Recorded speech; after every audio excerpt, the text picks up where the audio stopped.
Hey, what's up guys? In this video, I'll be comparing the Doogee S100 with the Doogee V30. The S100 is the first phone from Doogee to be powered by the Helio G99. It is kind of like the 4G equivalent of the Doogee V30. The specs of the S100 and the V30 are very similar. So this video is meant to just review the similarities and differences between both devices in terms of specs and features. If you're new here, kindly subscribe and turn on notifications. So let's head into it. Perfect, perfect, perfect.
So there we go guys, like I mentioned in my previous video, the Doogee S100 is the 4G version of the Doogee V30. One of the main differences between both devices is the processors.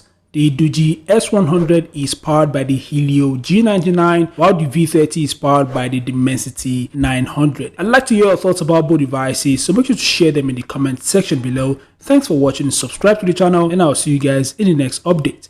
Peace out.